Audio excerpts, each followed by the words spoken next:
ହେଇଛି।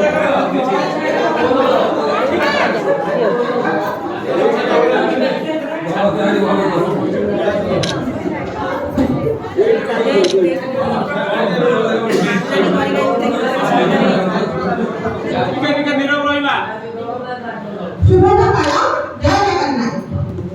आजी मु सुपरिषद अधिकारी नूतन उच्च प्राथमिक विद्यालय ठीक होइत्री दल नंबर 4 तरफରୁ ଆମର ମୁଖ୍ୟାଂଶକୁ ପରିବେଷଣ କରୁଛି। କାଲି ଥିଲା ଆମର ପ୍ରବଚନ ପ୍ରଶିକ୍ଷଣ ଶିବିରର ଦ୍ୱିତୀୟ ଦିବସ। କାଲିର ମୁଖ୍ୟାଂଶ ଥିଲା ପ୍ରଥମ ଅଧିବେଶନରେ ମୌଳିକ ସାକ୍ଷରତା ଏବଂ ସଂଖ୍ୟାମାନ ଦକ୍ଷତା ହାସଲ କରିବା ପାଇଁ ନିପୁଣ ଓଡ଼ିଶା ମିଶନର ମୁଖ୍ୟତଃ 4 ଗୋଟି ଦିଗ ରହିଛି। ଯଥା 1 ହେଉଛି ଶିକ୍ଷଣ ସାମଗ୍ରୀ ପ୍ରସ୍ତୁତ, 2 ହେଉଛି ଶିକ୍ଷକମାନଙ୍କର ପ୍ରଶିକ୍ଷଣ, 3 ହେଉଛି ସେହି କାର୍ଯ୍ୟ ପର୍ଯ୍ୟବେକ୍ଷଣ ଓ ଶିକ୍ଷକଙ୍କର ସହାୟତା, 4 ହେଉଛି ଗୋଷ୍ଠୀ ସହାୟତା। ତାପରେ ଆମର ବିଶେଷ ହେଇଥିଲା ଭାଷା ଶିକ୍ଷଣର 9 ଗୋଟି ମୁଖ୍ୟ ଦିଗ।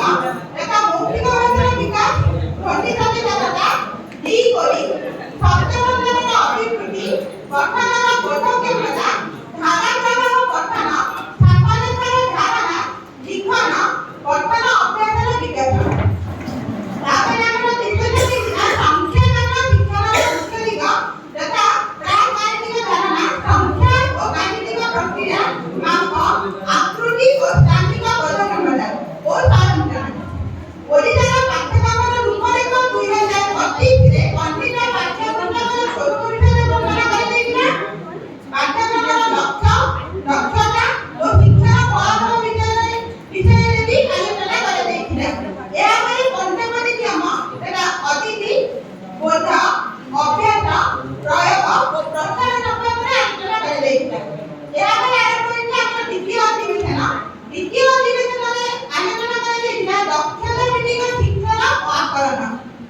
ତାପରେ ପ୍ରତ୍ୟାଶିତ ଫଳାଫଳ ବା ଏଲ୍ଓ କହିଲେ ଆମେ କଣ ବୁଝୁ?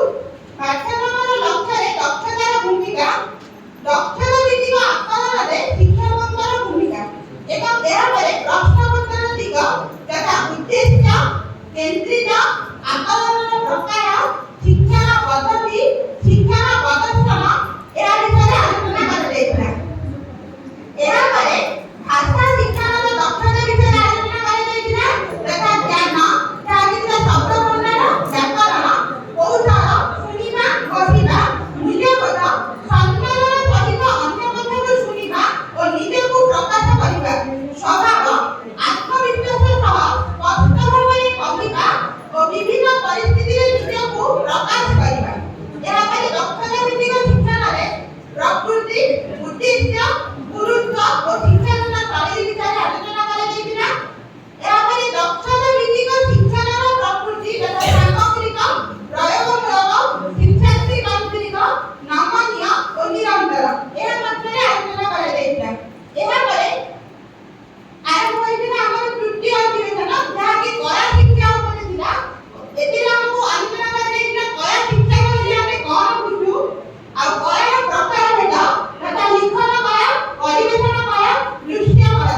ଲିଖନ କଳାରେ ଥିଲା ସାହିତ୍ୟ, ପରିବେଷଣ କଳାରେ ଥିଲା ନାଟକ, ନୃତ୍ୟ ଓ ସଙ୍ଗୀତ, ଦୃଶ୍ୟ କଳାରେ ଥିଲା ଚିତ୍ର, ସ୍ଥାପତ୍ୟ ଓ ଭାସ୍କର୍ଯ୍ୟ। କଳା ଶିକ୍ଷା କହିଲେ କଣ ବୁଝୁ? ଯେଉଁ ଶିକ୍ଷା ମନୁଷ୍ୟର ପରିକଳ୍ପନା, ଭାବାବେଗ ଏବଂ ଚିନ୍ତା ଚେତନାକୁ ନାଟକ, ସଙ୍ଗୀତ, ନୃତ୍ୟ